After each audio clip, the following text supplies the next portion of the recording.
Greetings from Owen Field after Oklahoma wins 59-20 over the West Virginia Mountaineers in a game that featured all kinds of action and records and excitement from the Sooners. I am Nate Feken, joined by Eric Bailey and Mason Young for the Tulsa World OU Sports Extra Team.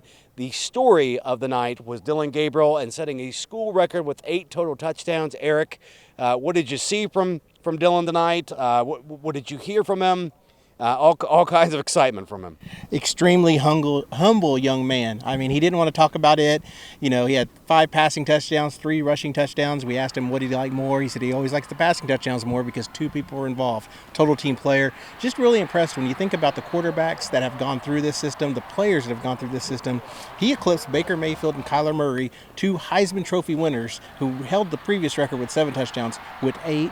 Incredible game by Dillon and a great bounce-back game from 2 road losses. So this was a big game for Dillon. Yeah, and Jeff Lebby as well. That was a big topic after the game, and I thought Dillon had a really good bite where he talked about a response to a question about walking past those Heisman statues every day. That's a pretty good reminder of the shoes he's in. Speaking of shoes to fill and that sort of thing, was Danny Stutzman, who's been gone from the defense the last few games, back today. Mason, what'd you see? Right, coming back from that lower leg injury, he looked fantastic. Led the team with 8 tackles, had 2 tackles for loss. They moved him over to Mike Backer tonight, and he didn't miss a beat. He's played that position a lot before, and it was good for OU's defense to have their heart and soul back. I think so. I think Ted Roof called him a warrior. I mean, doesn't get any more real than that. Speaking of a guy who had a warrior-like effort, was Drake Stoops. What a night for him. It seems like he gets better and better and has a career day almost every week now, Eric. His next to last home game in this stadium, and you think about the Stoops name, his next home game will be the last time a Stoops will have been in this stadium since 1999 when his dad was a coach. He's going out in style to 13 catches for 164 yards.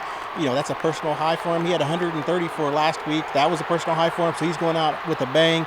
Really impressed with what he was able to do. His 60-yard touchdown catch was amazing. Caught it, stayed inbounds down the sideline, crisscrossed across the field, and then the last 5 yards took a pile into the end zone. It was a very good touchdown, incredible touchdown. And again, he's one that's made sure his team knows there's a lot to play for. And, 3 touchdown catches. He's not giving up on this season. No, not at all. And his parents were around for post-game, so that was kind of cool to see there for a little bit. Mason, a minute ago, you spoke about Danny Stutzman and switching positions. What does that free up and what does that allow and for another guy to kind of step in and make a name for himself even more? Right. Moving Danny Stutzman over to the middle allowed them to start Kip Lewis at will linebacker, and he's a guy that's obviously done a really good job the last few weeks filling in for Danny Stutzman while he was out injured. He had 7 tackles in this game, 1 tackle for loss.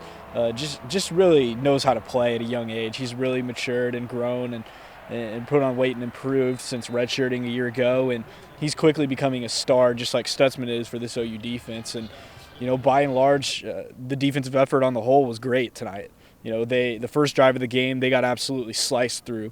West Virginia went 85 yards and scored a touchdown in 4 minutes, and it looked like OU was just going to be on the ropes. Another kind of here we go again moment after what we've seen against Oklahoma State and Kansas the past couple weeks. And the defense didn't back down. They held West Virginia to 0 of 6 on 3rd down the rest of the first half, which was really impressive. And then the play of the game, I would say, from a defensive standpoint, was in that second quarter where they turned West Virginia away at the goal line 3 times. Another goal line stand kind of reminiscent of the one they pulled off against Texas earlier this season to stop them and force a turnover on downs.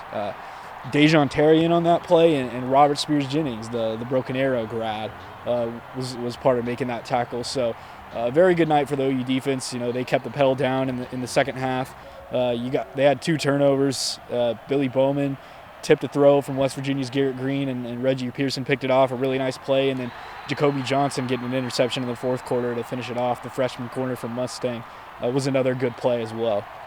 Sure, we talked about Drake Stoops quite a bit. His last touchdown featured a lot of theatrics, Eric, and penalty flags being thrown, and SEC chants, and refs being yelled at. We had a beer can fly over us in the end zone down there. Tell everybody what kind of happened and what we heard from the Sooners afterwards. It was funny. Drake Stoops' final touchdown, great catch in traffic. Took a hard enough hit that there was a check on targeting after the play, because he took a nice shot. And after the shot, it looked like a player from West Virginia was looking over him, and the first person there to help Drake Stoops by starting a little skirmish? Dylan Gabriel. Gabriel said from his perspective, he didn't know what was going on, but he wanted to go find out. We asked Drake Stoops about it. He said, I love Dylan Gabriel. He said, I love Jalil Farouk. So I guess Jalil Farouk helped out. A little bit of pushing and shoving after Stoops caught that pass. Stoops said he got the breath knocked out of him, and he was just going to lay there for a little bit. He opened his eyes and looked up, and there's things going on around him.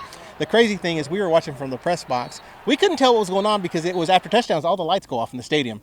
So all the lights were out. We're trying to figure out what's going on, and then we see, people pushing and everything. No flags, which was crazy. We thought there'd be a flag.